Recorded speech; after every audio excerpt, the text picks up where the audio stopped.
والے آئیں گے اور آپ کے پروگراموں پہ دعویٰ بولیں گے، لہذا ہر ضلع سے اور ساتھ میں جو نیبرنگ اضلاع ہیں وہ کنونشن کے دن باری تعداد میں اس جائے پروگرام پہ پہنچیں جہاں پروگرام یا جہاں کنونشن کے لیے جو جگہ منتخب ہوئی ہوگی، اور اگر آپ 20-25 ہزار سے کم آئیں گے تو یہ قوتیں، یہ پولیس، یہ طاغوتی طاقتیں ہمیں اپنا حق ایکسرسائز کرنے نہیں دیں گے۔ تو لہذا اب آپ کی پاکستان تحریک انصاف سے آپ کی حمایت جو ہے وہ لفاظی تک محدود نہیں ہونی چاہیے۔ سب نے کنونشنز میں آنا ہوگا، پرائیویٹ پراپرٹیز میں ہوگی، کوئی ہم قانون میں ہاتھ میں نہیں لیں گے۔ ہم کنونشن کا انعقاد کرتے ہوئے یہ یقینی بنائیں گے کہ اس میں پاکستان کی سلامتی کی باتیں ہو۔ لہذا جب آئیں گے آپ کے شہر میں تو پھر آپ نے باری تعداد میں آنا ہے، یہ 100,000 نکل کے آپ ہمیں شرمندہ نہ کریں۔ 25,000 سے کم کنونشن، کیونکہ ہمیں علم ہے ہزاروں کی تعداد میں ہر ضلع سے لوگ ہم سے رابطہ کر رہے ہیں۔ صرف بلانا نہیں ہوگا، آپ نے خود بھی آنا ہوگا، اپنے دوستوں کو نکالنا ہوگا، قانون کی حکمرانی کے لیے ہر پاکستانی کو نکلنا چاہیے۔ کنونشن کے بعد ہم جلسے کریں گے اور یہ ہمارا حق ہے، کوئی ہمیں ایرانی کی نظر سے نہ دیکھے۔ جب ہر پارٹی کر سکتی ہیں تو ہم کوئی مریخ سے نہیں آئے ہوئے ہیں اور نہ کوئی ہم ہندوستان کے باسی ہیں۔ یہ ہمارا حق ہے، ہم ایکسرسائز کریں گے، ڈنکی کی چوٹ پہ کریں گے۔ جو لوگ پرچے کروا رہے ہیں مزید کروا لیں، لیکن ہماری ہمت کو آپ دیکھ لیں، ہماری استقامت کو۔ ہم کنونشن بھی کریں گے، جلسے بھی کریں گے، الیکشن بھی لڑیں گے۔ جو یہ کہہ رہے ہیں کہ پاکستان تحریک انصاف کو امیدوار نہیں ملیں گے، امیدواروں کی قطاریں لگی ہوئی ہیں، اور آپ کو تب حیرانی ہوں گی جب پورا پاکستان کیمپین کے دوران پاکستان تحریک انصاف کے لیے اٹھ کھڑا ہوگا۔ پورا پاکستان اٹھ کھڑا ہوگا قانون کی حکمرانی کے لیے۔ یہ 76 سال کی غلامی کو اب ہم نے حقیقی آزادی میں تبدیل کرنا ہے، اور یہ ہم لے کے چھوڑیں گے۔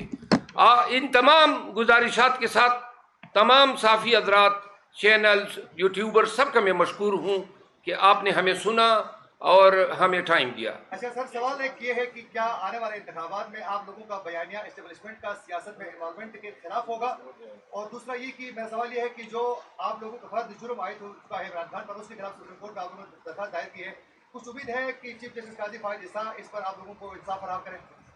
جہاں تک آپ نے پہلا سوال کیا، یہی تو ہماری فائٹ ہے، جس کا کام اسی کو ساجیں۔ اسٹیبلشمنٹ کا سیاست سے کوئی کام نہیں ہونا چاہیے، اور ہم یہی کہہ رہے ہیں۔ حقیقی آزادی کیا ہے؟ حقیقی آزادی یہ ہے کہ قانون کی حکمرانی ہو۔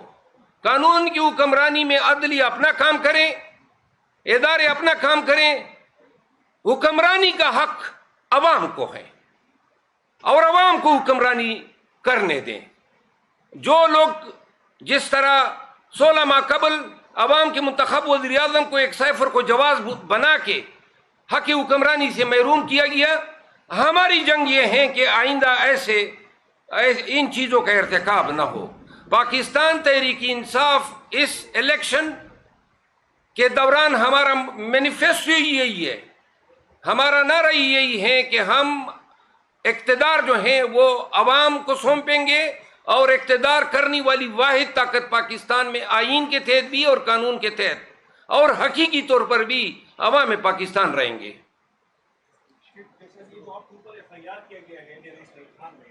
تو آپ کہہ رہے ہیں کہ کسی سیاسی بندے کے جو ہے نا اجماع پہ کیا گیا ہے، اگر آپ ان کا نام لینا نہیں سمجھتے تو اس سیاسی بندے کا یہ بتا سکتے ہیں کہ کون سی پارٹی سے ان کا تعلق ہے؟